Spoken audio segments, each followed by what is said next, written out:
Stacked and loaded with Joe Saul-Sehy. Let's build a badass financial life. I'm the Extreme Personal Finance Show.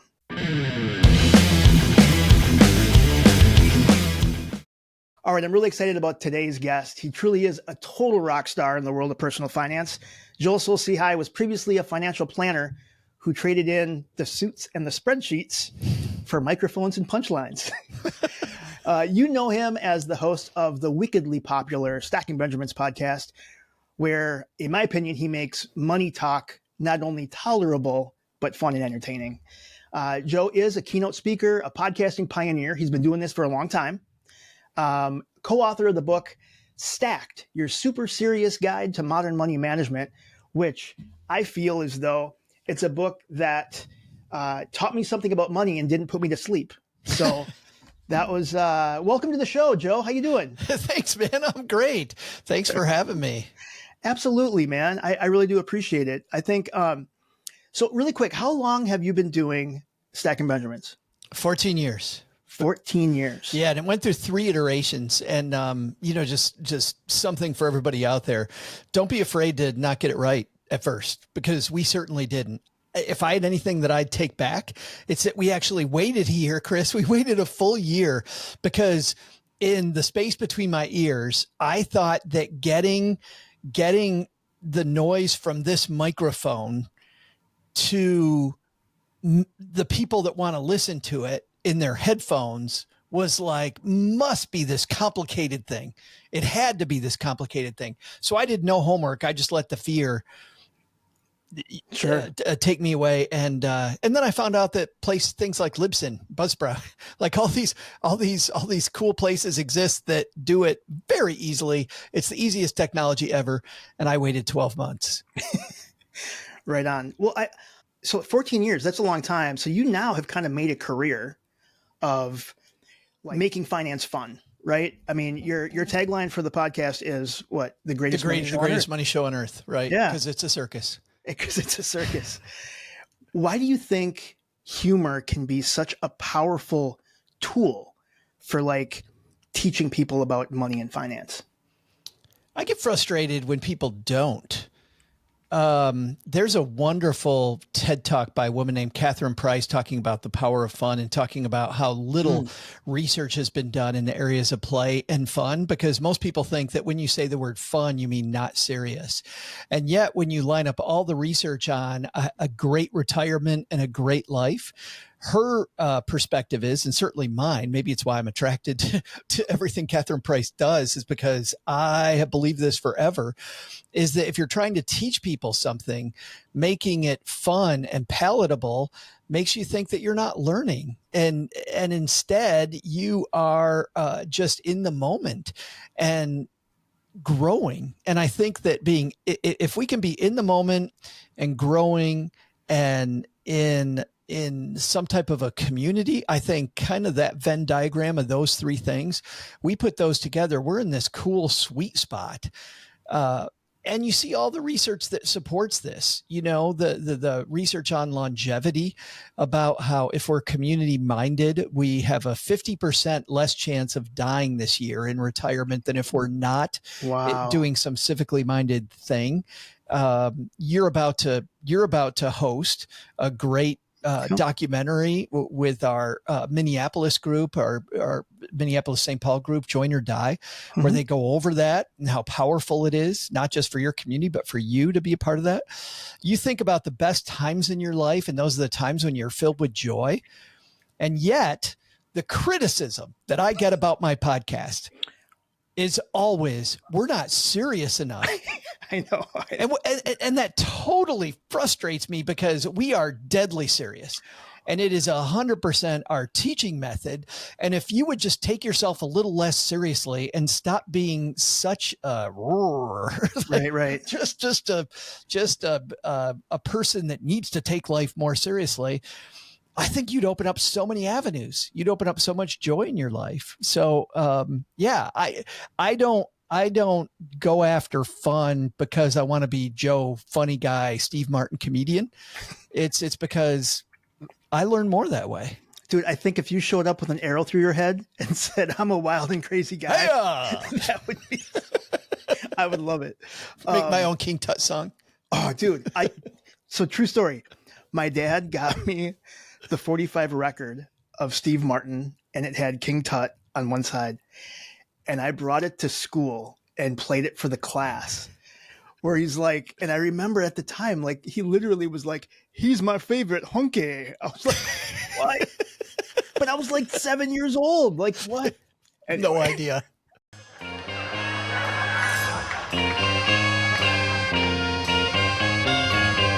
King Tut. Now when he was a young man, he never thought he'd see King Tut. people stand in line to see the boy king. King Tut. How'd you get so funky? Funky Tut. Did you do the monkey? But it was, oh God, I loved it. Anyway, but like you said, like being overly serious, financial advice is not only like overly serious, but they seem to like overcomplicate things. Sure. Right? They just overcomplicate it. Like, what do you think is some of the worst financial advice out there that's kind of circling around that is like, it's passed around, you know, like gospel, like this is what you have to do, you know? What do you think? Oh, you know what's funny? That's all in the gray areas, because I think most of the advice is pretty good, but it still is half-baked. And so what frustrates me is when people take half-baked advice and then try to act on it, and they create these truisms that simply aren't true. As an example, I'll go after the big one right away, which is geo arbitrage, right? Geo arbitrage is awesome. Yes, it can be. It can also be 100% horrible. The second you lose your community and you lose your identity inside a community, it gets rough on your longevity. It gets rough on your soul. You see people that isolate and die. As humans, even if we're introverts, we isolate, we die. So, you know, it's just, hey, Chris, you haven't saved enough money? Just get, all you got to do is move to Thailand. That's all you got to do.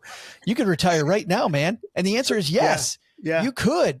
But if you don't land in a community that suits you and you're unhappy there, you will die sooner by half-baked geo arbitrage. I'm going to follow my kids, you know, but more esoteric. Permanent life insurance is always bad, right? It's bad most of the time. Yes. Most half-baked though, because I just thought of one. Most half-baked is you're smart enough to do this yourself, so you should not have financial advice. And I was sitting in the parking lot of a Holiday Inn one time, getting ready to go check in, and you and I were having this conversation on the phone, which is, that is a straw man argument that you're smart. Of course you're smart enough to do this yourself. And to your point, it's way simpler than people want to make it. It should be simple. If it's simple, you're going to continue to live inside your plan. If it's complicated, you're going to blow yourself up. So what frustrates me is, of course you are smart enough to do this yourself, but the real question is, should you? And the answer is, the smartest people that I've ever met, and during my 16 years as a financial planner, I was around a ton of smart people that, Chris, I thought, why the hell would you hire me? Like, why would the head of the minivan platform at Chrysler, super smart guy, man, imagine what type of an engineer you have to be to run the entire minivan platform and to get all the way to the top. That was at the time Chrysler's big seller back in minivan days. It was the thing everybody wanted. That and the Jeep were the two big things. Was that the Town and Country? There was the Town and Country. It was a hugely selling minivan, if you remember back in minivan days. The new Chrysler Town and Country Touring Edition comes equipped with a rear seat DVD player and built-in cooler console. Chrysler Town and Country, the ultimate minivan. And I had the head of that division as a client. I had the head, I had the woman who negotiated on behalf of Daimler Chrysler at the time. She was their tax expert who negotiated on behalf of Chrysler with the IRS.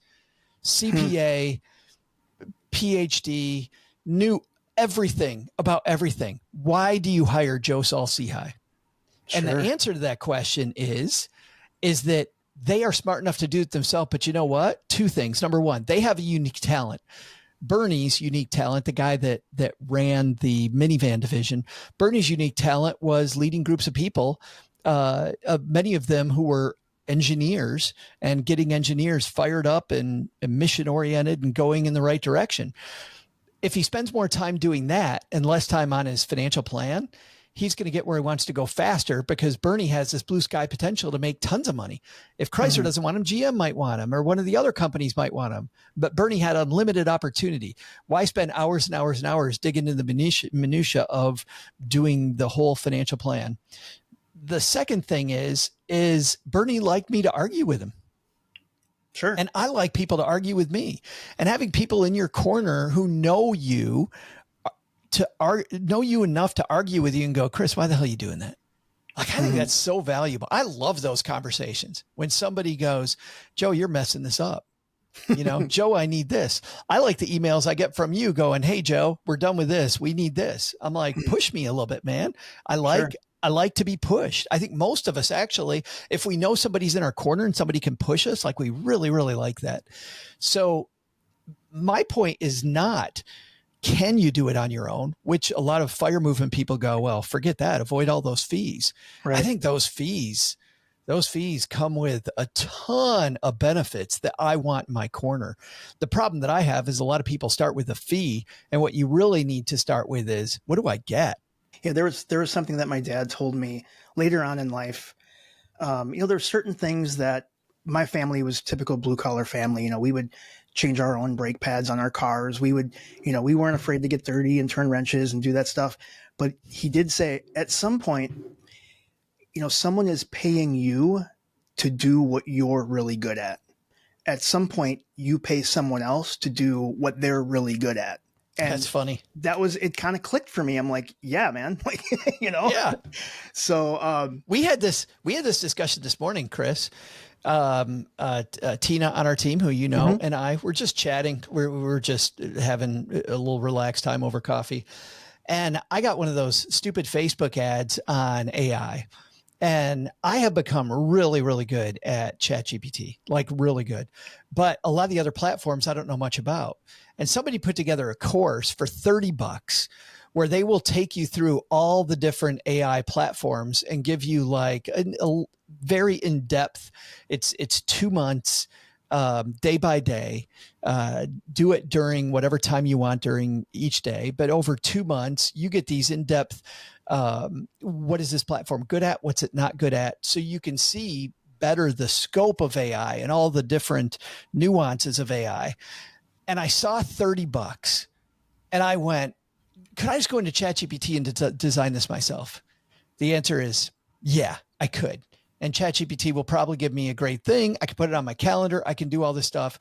And then I thought about, is that worth $30 that somebody's already done that legwork for me? And I get the outside opinion of somebody who's not me and not ChatGPT, that knows me and is always kissing my ass, because those people spend so much time making your AI, making you love your AI.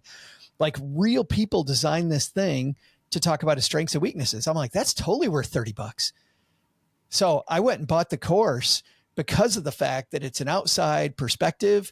It's somebody else doing the dirty work. It's going to save me way more than $30. Right on. Good for you, man. Yeah. I would say, cause I'd be willing to test that one out. Cause I've done like 100 hours of training, but so far it's all been like free workshops. Oh yeah. And so I'm sure that there would be some additional learnings in that. Well, that's the thing that also, we're designing some AI for ourselves right now. And we had 3 of us on the call, my AI developer and Tina and I, about an hour before we recorded this. And we had a choice between 2 platforms. One that was a free platform and one where we had to pay $5 a month.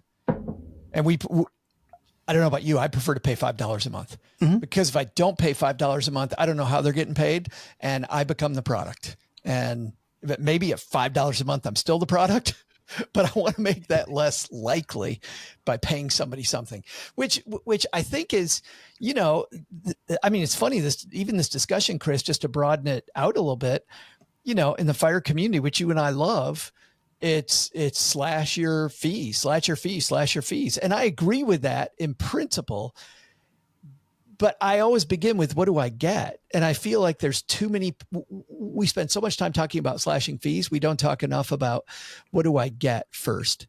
and then slash the fee where I'm not getting anything. Sure. If I'm not getting anything, then slash that fee. Yeah. If you get the value, like for instance, just recently, I actually talked with my financial advisor as well as my my tax professional, and they've had meetings together, right? When I go down preparing That's my fabulous. taxes and stuff. Yeah. But I had a conversation with both of them because actually a week ago I was in an auto accident. Oh, no. It was everyone was okay. I got kind of beat up. My ribs were super bruised. I had some airbag burns on my arm. Oh. Poor 16-year-old like blew a stop sign and like broadsided me. But my airbag went off. So it was the first time I ever had the airbag. But anyway, long story short, my car was totaled. Now I'm like looking for a new car. And so I need to figure out, is that my emergency fund? Or do I look at some of my other assets, my investable assets that I have out there, my taxable accounts, and I talked with them and they were cool. And then again, my financial advisor said, it's not even a speed bump in my retirement plan to sell some of those assets to pay the remainder of what the insurance was going to cover. Awesome. To buy a new car. Well, new to me car. I bought a 2023, but yeah. So, and you could do that legwork yourself. You're smart enough to do it yourself. Yep. But having that second opinion of somebody that does it every day, knows you and knows the landscape of that particular part of your life, going, nope, not a speed bump, sell this, leave the beautiful. Exactly. So you mentioned, you used to be a financial planner. I want to know a little bit about why you left that world. I mean, you're still in the world, you're still in the universe, but at what point did you say, no, I'm going to jump into podcasting full time? Or what did that leap look like for you? I was in a unique spot where about 10 or 11 months into my career, I was with American Express and their financial planner division, and they were hiring people to be speakers, to go in front of big groups of people. And our local leader in the Detroit area, his belief was, instead of having every financial planner do their own seminars, these rubber chicken dinners people get invited to all the time. Everybody listening to this, I'm sure, has been invited to 20 of these, right? Usually now they're annuity people. Is it wrong for me to use them just to go get a free meal? No, because I get those postcards all the time. And I was like, hey, I could go get a great chicken dinner, even though I'm not going to hire them. I will tell you, my presentation was entertaining enough and it was helpful enough.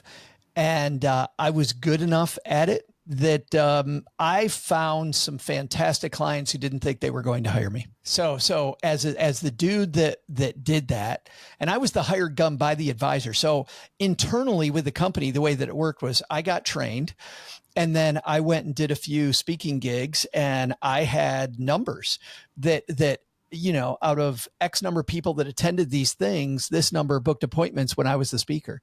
And so people would then reach out and would ask me to do the thing. I was one of 12 speakers in Detroit that spoke for all, I think, 120 advisors. So when they decide to have things, I would go out. So 3 days a week, I was doing the rubber chicken dinner circuit in front of some other person. So if you were the advisor, Chris, my job was not to get leads for me. My job was to get leads for you. So my job was not to sell me; it was to sell you. And I had to be. I didn't realize that's how it worked. Yeah, I had to be better at selling you than you could sell yourself for me to keep my job. Otherwise, Chris is going to be like, "Why the hell do I got to use Joe?" Sure. But usually, 99% of the time, people would, the advisor would go, "Oh, kick ass! Joe's going to do my event because I got your back, brother. I got you. We're gonna create a bunch of great financial planning leads." And I really like that. And I got really good at it. Then there was an event at the company where they needed local subject matter experts. And we worked with a PR firm, and I got PR training. I went on TV. And then for 9 years, I became the ABC affiliate, the #1 news station in Detroit, their money man. Wow. And I still do segments for them from time to time. I did one just a few weeks ago, just via Zoom. So it was really fun being on TV twice a week. It was fun talking to national media. I love giving advice. At the same time, by the way, during the 2000 to 2002 crisis, right at the bottom, my kids are young. My kids were 8 years old in 2002 at the bottom, and we are at Mammoth Cave National Park, and the market hits the bottom of this 2-year gigantic slide. Sure. And I've got one of these early cell phones. It's one of those gray ones, that Motorola phones that I'm sure that I'm going to die still of brain cancer from all the radiation this thing put out. But I remember telling my wife that day and my kids that I had to be on the phone all day that day on vacation. Right. And what was amazing was the different reactions I got from my clients. On one hand, I had people where they were so worried they couldn't sleep. Mm-hmm. And that made me not sleep, because I felt like, even though we had set everything up structurally correct, I was just listening to Jamie Dimon, the CEO of JP Morgan Chase, on an interview this morning while I was running. And he was talking about, if you remember 2008, another crisis I was a part of, you couldn't sell the bonds because the bond market was locked up. Like, you couldn't get out of the stock market of bonds. Your bonds were tanking every bit as much as your stocks were. Gold was tanking. If you remember money markets, if they weren't FDIC insured, your money market funds were losing money. Money market funds don't lose money. Even without insurance, they don't lose money. And they were losing money. So they quote, broke the buck, as they say. You were having your lines of credit depleted. So you couldn't go to your credit card because your credit card went, oh, you had a $10,000 line. I'm sorry, we're cutting that to $1,000. $10,000 to $1,000. Are you crazy? Wow. So you've no credit, your emergency fund is losing money. You can't go to bonds. Everything is locked up. Like 2007, 2008, it was horrible. And even though we were diversified structurally, you watch these people's retirements go away. And I worried so much about my clients that I was getting ulcers of staying up at night. It was just, dude, it was horrible. And it wasn't healthy. On the other side, there were these other people that hired you because they didn't want to delegate. They wanted to abdicate, meaning they would come into my office, no freaking clue what went on.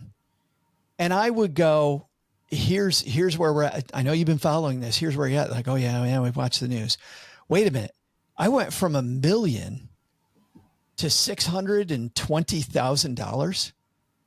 I lost $380,000 on your watch. Oh man. And I go, well, the good news is the S&P 500, if you stayed in that in the NASDAQ, you were down like, you'd have been down 490,000 or whatever it might be, 60,000, 600, whatever it is. And, so I actually saved you money by keeping you diversified. They didn't want to hear that. Right. They were down $380,000 and there was somebody they needed to kick. I mean, literally those people were blaming you. Blaming me. Oh, it's so tough. And living with that blame. I like being liked as much as the next guy. I mean, don't get me wrong. Now I'm in the media, financial media. I'm used to getting kicked. I get kicked a lot. And you get used to that. That's fine. But watching people's goals go away and feeling these goals go away, that you really felt like you were a part of the team to help them get retirement of their kids' college or whatever, and watching it just go sideways. And on the other side, having people, I literally had a client that told me, he said, I like having you because I like knowing I have somebody I can kick. And he was a nice guy and a funny guy. Mm-hmm. He was being funny, right? But he also kind of meant it. Yep. And I didn't want to be the guy that got kicked. So now what I love in my quote second career, after I sold my business, so I sold my financial planning business was a franchise. I sold that and made this big move across country, did all this stuff. Long and winding road to the podcast. What I love about the podcast is I get to do all the PR stuff that I love. Because what I love about the podcast is I can tell you great advice all the time, Chris, and I don't care if you take it or not. Right. You can take my advice. It's 100%. I'm not a financial planner. In fact, I got hired recently by a group that hired me specifically because I was a financial planner. I'm not anymore. I'm not selling anything. Right. The only thing I'm selling now is I hope you do better and you keep listening to our show. Like that is specifically what I want. And yeah, so I sleep great at night. It is fantastic. I get all the good parts of finance, and the piece where I was responsible for your goal, or I had to watch it go down the tube and you didn't understand why and truly didn't care to know why. I got rid of all that. Do you think when you were a financial planner, what are some of those, or what, you know what, let me rephrase this. When you were a financial planner, what is a financial mistake that you've made that was like the biggest, like, teachable moment for you? Like, it's something that you did and it kind of was a wake up for you. Oh, dude, my entire beginning of my career. So I'm winning all these awards because I was a top financial planner my first year. And what was funny about that was it was purely because of where I came from. The fact that I was not a financial guy, I was an English major. And I only got the job because a friend of mine who worked at the company said, I think you'd be good at this. They hire me. And even the hiring manager was like, listen, we take a lot of people. We generally would not take you. But Marcus Wilson said, you'd be really good at this. Wow. And Marcus knew. And so the fact that A, I like to talk, B, I talk like the guy next door. I don't use a lot of big words, and I can talk money as somebody who wasn't a finance major, a CPA, or all of these finance degrees. I talk about it from the outside. Like the guy next door was what people called me back when I first started on TV. One of the TV producers said, you're just a guy next door explaining a mutual fund, which is great. Because of that, I was really good at it. Here's the problem, Chris. I thought none of the advice I was dishing applied to me. Wow. So No. I was giving people all this advice about having an emergency fund, not getting into credit card debt. I'm making money hand over fist my first year. And I've told this story widely. I even reference it a little bit in my book. I tell the whole story on an Afford Anything episode. And Bigger Pockets Money, we went into this. But it was maybe April 12th at the end of my first year as a financial planner. Now, remember, I'm a franchise. I own my own firm. So American Express is paying me 1099 income. I own my own business. I do not understand taxes at all. I know how to explain them to other people, but there's a difference between explaining them to other people and actually understanding that what I'm saying also applies to me. Don't even tell me. So you didn't set aside anything for taxes? I set aside nothing, man. Oh man. I made around $85,000, which, by the way, that was in 1994 money. So if you took that, this is like earning for people today. This is about $220,000, $230,000 today. So I earned a crap ton of money. I earned a lot of money that year, and I put nothing away. And I hired somebody to do my taxes 3 days ahead of time. And this dude, Bill, tells me, he's like, Joe, we're late. I'm like, no, dude, you got 3 days. Come on. What are you talking about? And so he's like, get me your stuff. So I'm like, okay. So I give him the 1099s. He goes, hey, and any office expenses you have, give me that too. I'm like, oh, okay. So like a couple trips to Home Depot, like, or not Home Depot, excuse me, to Office Max for like pencils and pens and whatever. Sure. I had maybe like $85 in deductions. So this dude gives me this bill that is like $26,000. Oh my God. And that's between, by the way, state and federal. And I scream at him. He's like, okay, Joe, April 15th, I got it done. I can't believe I got it done in 3 days. Just mail the checks for $26,000, combined to the state of Michigan and to the feds. And I screamed at him. I'm like, how could you do this to me? Right. What kind of an idiot are you? My God, make this work. He goes, I don't know what you're telling me to do. There's so many problems there. Number one was Bill was probably a great accountant who I never gave a shot to because I didn't know what the hell I was doing. Sure. But the bigger thing was I also did not hire the right person because I needed somebody with the heart of a teacher. I truly did. And later on, I hired another woman who's the most awesome name ever. Her name's Sue Virgin. Sue is just awesome. Sue is retiring now early because she's done a great job on her own personal financial situation. Like in her mid 50s, she's like my age. And Sue was just incredible. Sue sat down with me a few years later because what I did, Chris, because again, none of this applies to me. I decided the best thing to do after I bitch out Bill is just don't file. Oh no. Yeah. If you just don't file, it'll just magically go away. Like things will change. Oh man. Yeah, that was, it was much later after I dug myself a big hole. And even when I came to financial planning, I had a ton of credit card debt. Even as I started, I had a ton of credit card debt. I truly had no business teaching other people how to handle money, but I was good at stories. I was good at learning. And that was 1994. It was 1998 when I finally woke up, and the phone's been ringing off the hook and all kinds of creditors are after me. Everybody and their sister's after me. The IRS is now breathing down my neck. And I'm like, you know what? I have to change. And this is what was powerful. What was powerful was, even though it took me years to dig out of the hole I've made for myself with my own stupidity tax, the second that I changed, within weeks, I felt phenomenal. Like everything was still the same. But I now had Sue in my corner who was like, here's our plan with the IRS. This is what we're going to do. This is our plan. Here's what we're doing. I went, oh, this cash reserve thing, this is amazing. If I start setting money aside myself and setting up these systems and these processes so that looking at me, if I have money in my hand, it's going to suck. Like it still sucks today if I have cash in my hand. I never have cash in my hand because it's not accountable. I'm the exact opposite of what Dave Ramsey tells people. If I have to put on a credit card, I will not do it. You know why? Because I've set up the system that my wife will see it. And even though my wife is not my mother, I do not want to have to explain to anybody why the hell I bought this stupid stuff. So I just keep cash out of my hand.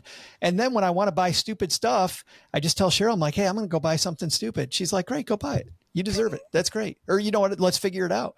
Sure. But now instead of me, carrying cash around and coming home with the new video game when our kids were wondering how we're going to give them school clothes because I've created such a problem for our family. Those days are long gone. So systems and processes, knowing yourself, surrounding yourself with good people who push you and give you hope. So cool. Right on. That's awesome. I mean, do you think so from that time, right, where you kind of, the light bulb went on, right, and you kind of turned things around, is there like, what is that money, I guess, something that you used to believe about money that is not true? Oh, fantastic question. The big lie. The big lie. The big lie I think we all tell ourselves is, if I just earn more money, this will get better. Oh, yeah. And you know what? The fact is, this year on Stacking Benjamins, our very first episodes were the guy named Alex Hermosi. You know who he is, Chris, but a lot of your listeners might not. Great guy who knows how to help you earn a lot more money. He knows everything about earning more money. We actually started this year because I still do believe it's step one. Step one, for most problems, earning more makes life easier.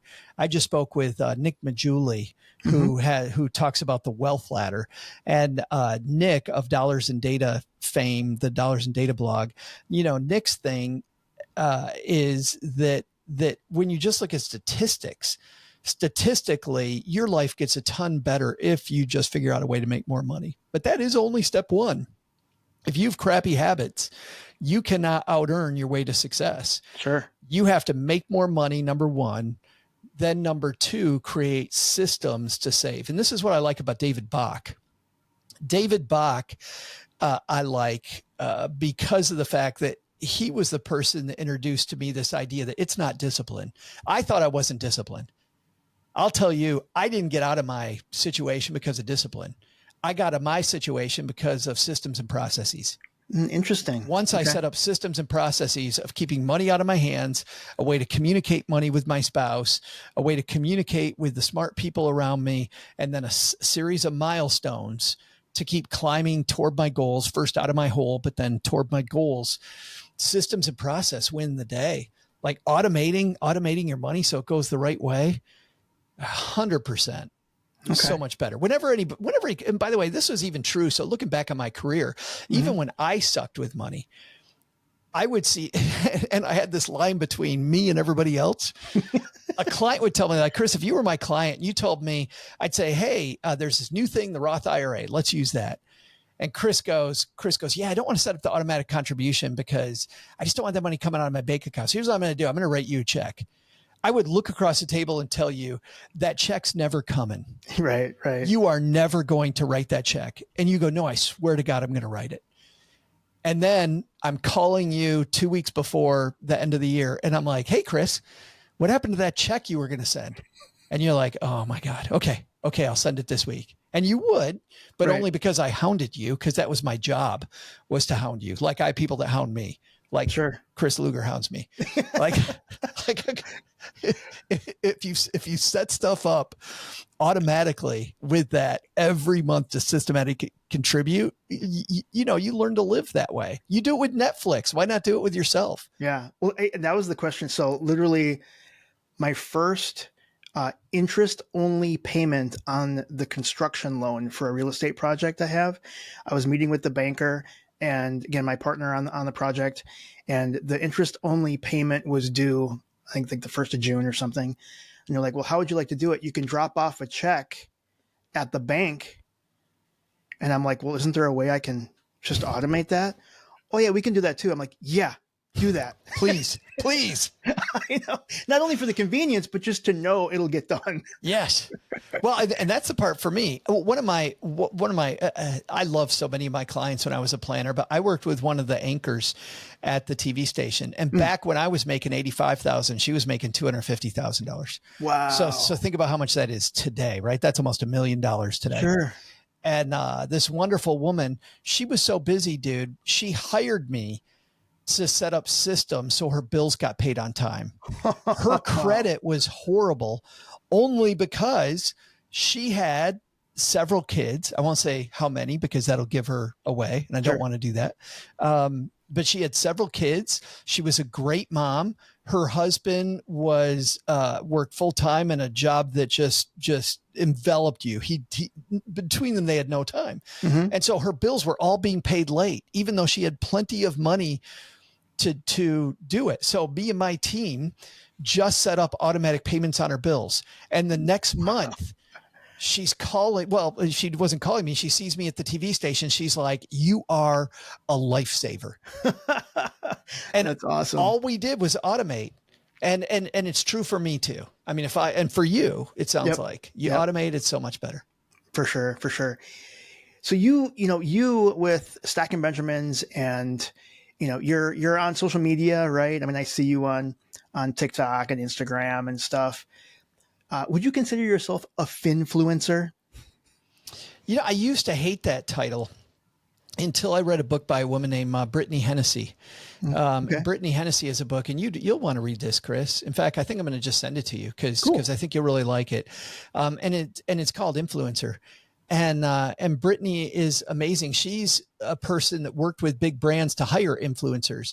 And she says there's a difference between a celebrity and an influencer, because she starts her book going, I know you're rolling your eyes, but if you pick this book up, you're probably an influencer. And she goes, and you just rolled your eyes again because you don't want to be one. She goes, but you are one. You're an influencer if you have a microphone in front of your face and people are listening to your opinions seriously. Whether you want to be or not, you are. So just own it. Just own it. And on that day when I read that book, I owned it. I didn't own that I'm a celebrity. I owned that if I talk, people will follow what I say. So the answer is yeah, but not in the way I used to think finfluencer, because that does make me puke in my mouth a little bit. A little bit. Well, and so that raises the question then, with all the noise that's out there, right? So you have, influencers out there that some are just yelling at you all the time. Some are scaring people, right? Some like this one, I'm not going to say who he is, but there's like, if you're 52 years old and you haven't started saving, it's too late. It's just too late. I know. I'm just like, dude, what are you doing? So like they're scaring people. They're trying to sell you something, like join my Discord group for $50 a month or whatever. How do people filter through the noise and find those good people, I guess? You know what I mean? Like, it's so hard. It is so hard because it's experience, right? So you just got to get out there and listen to people. I mean, to some degree, you have to trust your gut, but I think there are a couple guideposts. One that I like, our friend Roger Whitney said first, and I'll credit him because I really like this advice. Roger said, if somebody leads with product and not process, they got to go. So if somebody begins with, hey, Chris, I got a great thing to solve your problems, when they don't even know what the hell your problem is, or they say, hey, I bet you got this problem, I've got a solution for that. They're a product salesperson. Right. And I want people in my life that help me think better, not people who are going to shove product down my throat. So I think that's one filter that you can use. That still doesn't filter everybody out, because there's a lot of people that will still scare you and are smart and they're leading with process, but it's the wrong process. And I'll give you an example. There's a woman online who drives me crazy right now. She's very nice, like everybody on social media except me. She's very attractive. She,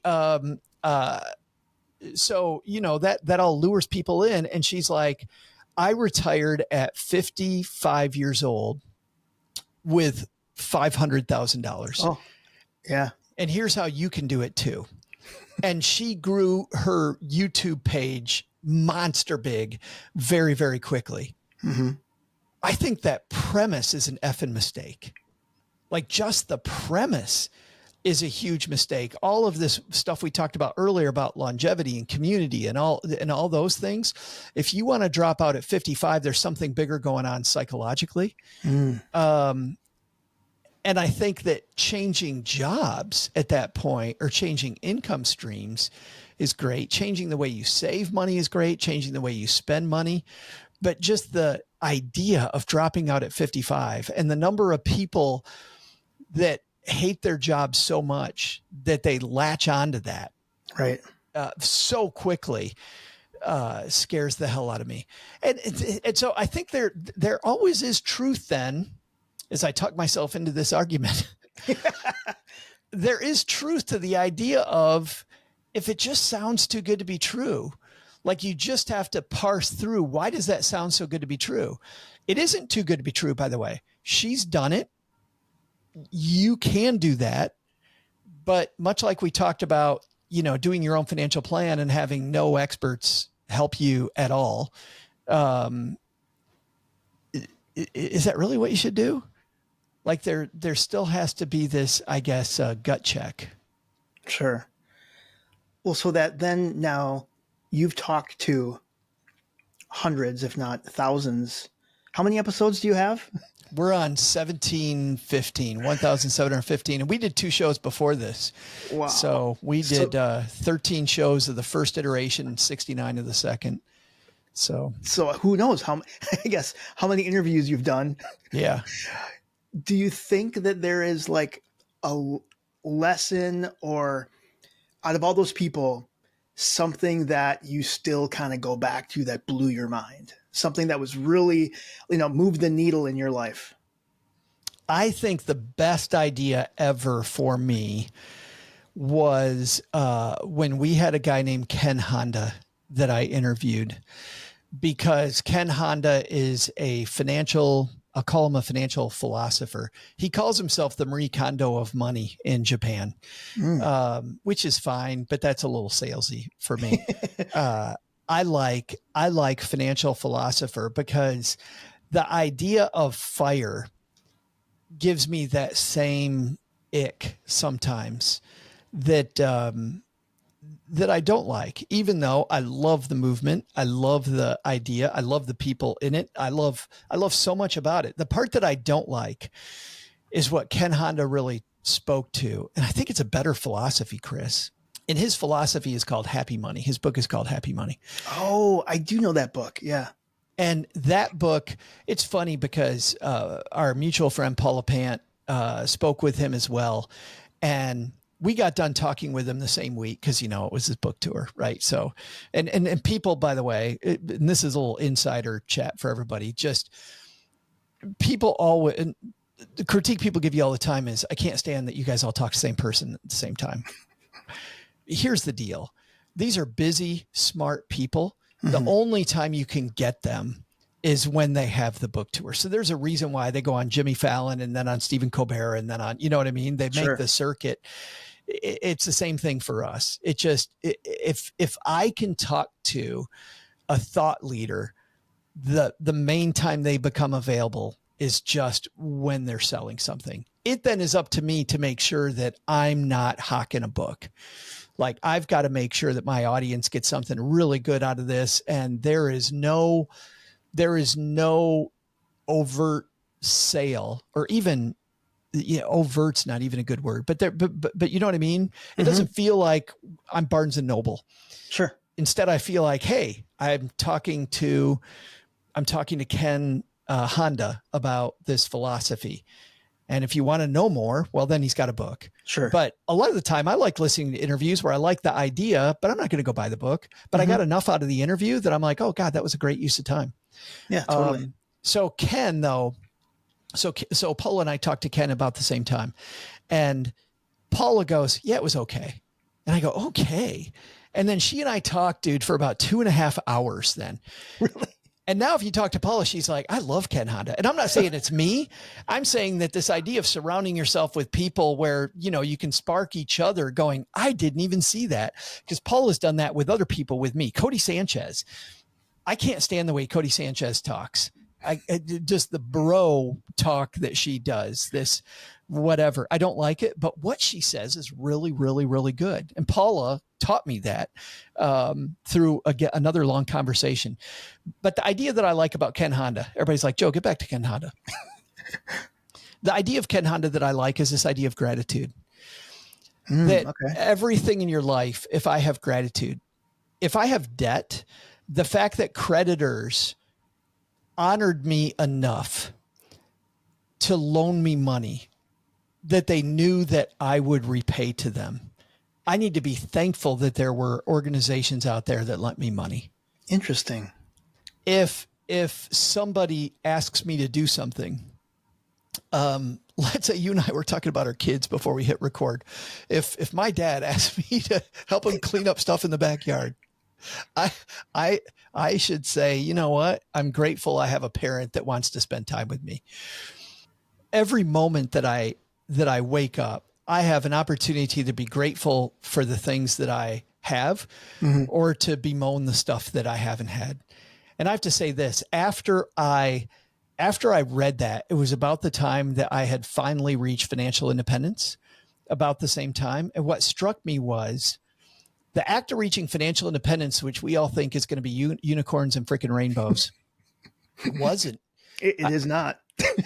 I was like, I'm still here. Right. But I'll tell you what did give me a warm fuzzy. I was one time on a vacation with friends of mine, which I used to not do until the whole community thing. And I started doing that research. And now, while I still like going by myself or with Cheryl and I, or just my immediate family, now at least once a year, I'll travel with a group of friends. I was with these friends. I'm having a phenomenal time. I'm in the moment. And you know those times when everybody's in the moment, you just pull out of it just a little bit and you're like, this is one of the most awesome times ever. Sure. The thing that changed my life was when I realized all these people that are in my community, if something really bad happened to me and I was just completely screwed financially, these people will lift me up. And knowing that I had a community of people that would lift me up gave me so much gratitude, just so much gratitude. That was when I felt free. I totally felt free because I felt like I had this support network that would not let me fail. Wow. And I think that is powerful, man. I think for all of us, just chasing that, don't get me wrong, chase financial security, because I don't want to call my buddy Mike and go, can I borrow $10? Like, I don't want to do it. But if I had to, knowing that the rest of my life, I'm good. That feeling was that was the unicorn and rainbows moment. Cool. That is good to know. And what was that? There was Happy Money by who again? Ken Honda. Got it. I'll make sure. And again, I know you mentioned a lot of people and a lot of books. I'm going to make sure I get links all in the show notes for everybody. We talked earlier about maybe getting, I guess, bad advice or poor advice. If you're like, if you're in your early 50s, it's already too late for you. Well, this actually was true story. So I mentioned earlier that I was in that auto accident. So I probably like a week, I test drove a dozen cars. I'm at the Ford dealer. I'm at the GMC dealer. I'm at the Chevy. I'm testing all these, and I'm super like decision fatigue, right? But I also then, when I'm close to making up my mind, I'm with the sales guy. His name is Dave, and I'm test driving a couple vehicles with him, and then we're having a conversation. And he's like, well, what do you do? And I kind of explained to him, what I did. And, I was fortunate enough, I was able to retire last year, and I do this, this, and this. And he's like, wow, like I'm in my early 50s and I have no plan for retirement. And I was like, oh, well, I'm like, a lot of people are in the same boat, but if you give yourself time, I think that a lot of people could build a comfortable nest egg in like 10 years. So you say you don't have anything now, but by the time you're 65, you might. And I guess, what is that advice you have for somebody, or how does someone start if they're in their early 50s, they haven't even really started, maybe they got a modest 401k or something, right? What do they do? Because he was asking me, he's like, what's my first step, right? And so I told him to listen to the Catching Up to 5 podcast. And, but what's the best path for someone like that? I think, and what was pretty powerful was I dealt with that a lot. Mm-hmm. When I was an advisor, people would come in at the point that they're like, listen, I'm screwed. I hope you can make this unscrewed. And what I would say was that, I'm not a magician and this isn't going to happen overnight. Sure. But what we're going to do is we're going to take the longest point in the future and we're going to secure that first. And we're going to work from the back forward. And every time you put money in your 401k, that is a little piece of your life that you don't have to worry about. And our goal is to move that up to today as quick as we can.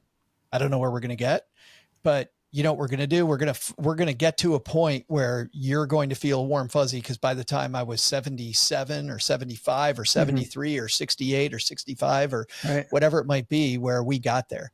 But if we keep doing nothing, we're never going to reach any of those dates.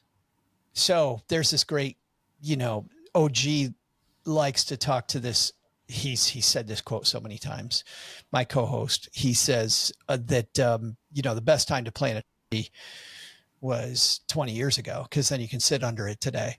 But if you didn't do that, the best time to plant it is right now. Right. So just start planting your tree. Plant the tree, automate the system of saving, and really start with that dream about what you want. Mm-hmm. So what does it actually look like that you truly want? Because nebulous goals you never get. This is why we're a consumerist nation. This is why I spend so much money, is I can clearly see the new board game. Like, I know exactly what that new board game is. And by the way, as we record this, Gen Con is going on this week. And I'm an uber nerd, man. My freaking TikTok is all the new hotness that I don't need. And frankly, still, even with me, a guy who likes to spend money, 99% of it looks like it sucks. But you know what that means? There's like 8 games, 8 that I totally want now that I didn't want a month ago. Which is stupid. When am I going to play 8 games? More than the ones that I already have. But the reason we're a consumer nation is because I can't see my long-term goals in a tangible way, but I can see the board game in a tangible way. There's somebody on TikTok showing me the board and the pieces and telling me the theme and how much fun I'm going to have with my friends. Like, I've envisioned all of that, but I'm not looking 20 years from now doing anything other than saying, I'm going to play golf and travel. Like, what the hell? The more I can focus on where I would travel, what I would do, how much money would I spend, what does it look like, imagining yourself in these certain situations. Like we booked this, I just got home from Greece. We booked this trip to Greece almost a year ago. And the dreams I had about Greece for an entire year and the things I wanted to do. And we kept getting more and more granular on it and talking about it. Like this is the great, if you're ever going to travel, I got this advice from Jonathan Clements. I am totally name dropping today. Jonathan Clements, who was the longtime Wall Street Journal personal finance columnist, and sadly he is dying. He's been very public about the fact that he is dying now. So if you can read his column, The Humble Dollar Now, it is the most poignant advice you've ever heard. But one thing he told me personally was book a vacation as far in advance as you possibly can, because part of what you're paying for is the dreaming about it. Oh. And if you book it, I'm going to go to, I already know I'm running my last marathon at Disney on January 8th of next year. I'm now beginning to train for that marathon. I was at my first 5K to get ready for that marathon. You should see, Chris, the crazed look in my eye on the selfie I took of Cheryl and I, because I know in my head it's the last one I'm ever going to do. Right. And I had so much freaking joy about being there in that moment, because I'm never going to run a 5K. My back is crap. My back is done. So I shouldn't even do this last one, but I really, really, really want to do this thing called the Dopey. Mm-hmm. So it's allowing me to live the next 6 months very intentionally. Every step I take running is the last time. I was out in 82-degree heat this morning, which in the past would have sucked. It was great today because you know what? This is one of the last times I'm ever going to do this. Wow. Wow. So, but booking this stuff far in the future and dreaming about it. How often do we do that with retirement? Where we go, hey, here's what I want to do. I'm so excited about this. I'm excited about this. I'm excited about this. I'm excited about No, it's all, God, all those 16 years of financial planning. It was, well, I want to work in the garden. I want to read and I want to travel. What does that cost? Just give me the number. I don't care about all this dreaming stuff. Just give me the number. And when you do that, you miss the whole point, I think, of really making it sticky. Because I'm not gonna save for something I don't care about. Sure. But if I'm like, oh my goodness, we're going to Greece. I want to go to this kick-ass restaurant. It's going to be a little more expensive than usual. So guess what? I'm going to work a few extra hours and I'm going to put that money aside to do it. And it's not the money. It's the fact that I'm going to that restaurant and it's going to be so damn fun. Yeah. Yeah. A buddy of mine just got back from doing one of those river cruises in Italy. So great. He was just blown away and he's telling me about it. And I'm like, okay, I could see myself doing that. Yeah. I mean, I'm not really big into travel, but it's interesting how you said like plan ahead. Cause like, for instance, I've scheduled 2 cruises now for 2026 and one of them was literally like a year. I booked it in like April. Perfect. And I'm like, wow, it's a year. It's something that I can look forward to, something that, I think, isn't there science that says just the anticipation of that thing? So much science. It gives you that dopamine, That's exactly 100% what Jonathan was leaning into when he told me that. Yeah. He's like, there's so much science around that. And what's funny is we start applying that to retirement. It's cool. Now, Benjamin Brandt, the CFP in North Dakota, has done the opposite.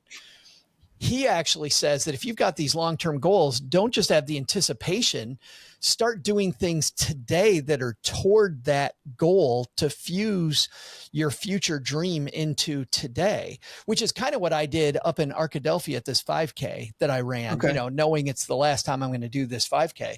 I'm fusing my future marathon with what I'm doing today. But how often have you heard about people that thought their entire career that they were going to get XYZ goal when they retire? Right. And they spend 15 years dreaming about it, but they don't do anything about it. And then they get there and it sucks. It isn't at all what they wanted, but they never play tested it. Right. So how can we, that's a valid point. So how do you balance? Because I think that's kind of even where I'm kind of struggling today, right? How do you balance those long-term goals, but still living today? Oh, Right? I think it's 100% what Benjamin said, because, and I think that goes back to my running example, which is, if the things you do are a reflection of those things you're excited about in the future, and you see yourself kind of as a lab rat, now you're having fun doing the thing today that's leading to this goal tomorrow. I have a very specific goal around AI right now that is really exciting. And I know it's going to take some work to get there, but I have this idea of what I want to create. But just the fact that for the next several weeks, I'm going to be a lab rat working on it the next few months, like, is fun today. And I see this better world 6 months from now that I'm going to be. So marrying the present to the future, I think is great. Now, the thing that I'm not doing that I should do, and the research says I should do, is build a community around that as well. I should have a community, and we're kind of attacking it together. I got to tell you, distance running is that thing. I would have never run 13 marathons if I didn't have a huge group of friends that ran marathons. I wouldn't have run one of them. Really? You know? So you were in like a running club or something? Yes. Or? Yeah. Yep. And still some of my best friends today are from that group, because you'll go run. My sister was coming to visit, and I said, so how far have you run lately? She goes, 5 miles. I said, we're going out for 12 miles. Why don't you come along? She goes, I think I just told you the most I've run is 5 miles. And I said, but with this group, because we're just running slow and chatting, like you're going to be fine. She's like, I don't think I'm going to be fine. She's like, but I'll take your word for it. At the end of 12 miles, she's like, that was amazing. Because so much of it's psychosomatic. And she gets done with the 12 miles and she's like, we just talked about movies and what we're doing and life and whatever. And before you knew it, the 12 miles was over. And you're like, can we go back out and run some more? Because that was fun. It was pretty wild. And then the next day we were sore as hell. Right. Well, I suppose at some point, doesn't the, I don't even know, like the runner's high take over or something? I don't know. I've never ran in my life. So, well, the runner's high actually happens later. That is phenomenal. Okay. Like, I'm a guy that likes having a few adult beverages, and I like that little buzz feeling. I also love the feeling like about an hour and a half after my run is over and the world is amazing. Like, you all of a sudden get this huge runner's high. I've texted friends of mine before and I've gone, dude, I'm getting it right now. Like, this is like the best high. It is so good. You're like, oh my God, I just want to give the whole world a hug. So of all the things that, I mean, you do a lot of things, right? I mean, board games, running, podcasting, all of the things. What's your flow state? Where does time disappear for you?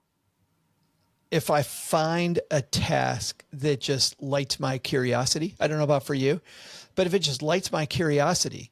So, it can be almost anything. Like, beginning to read the rules of a board game sucks, which is why most people don't do it. But I got to tell you, when you get a third of the way through it, and all of a sudden you're starting to grasp, this is what the designer's intent is here. And this is kind of the flow of the game. I then, the next 2 hours of learning the game, or however long it takes, depending on how deep and thorough it is, like, that is super fun. That is great. And then, you know, the flow state, right? I'll wake up an hour and a half later and I know the game and I'm like, oh my God, I got to teach this to somebody. That was so great. It was so fun. But the entire time you're like, where did it go? Right. I've got a video game. I don't get to play video games nearly as much as I want now, but probably about twice a week, I'll sit down at the end of a longish day of recording and just unfry with a Xbox controller. And, but this game of Vowed that I'm playing, I will, an hour and a half will go by because I'm so into the story. Like, it's a novel, you know? Sure. It is super fun. I don't know. The answer is, I don't know, but something that sparks my creative muscle, my curiosity. There are times when sometimes it's really hard for me to make myself practice guitar. Right. Like, I don't know why. Like, I love doing it. I'm always happy after I'm done. And so I was talking with another musician and he's like, you have to give yourself the gift of music 15 minutes a day. So I start knowing I'm going to do it at least 15 minutes. Most of the time it ends up being an hour or more.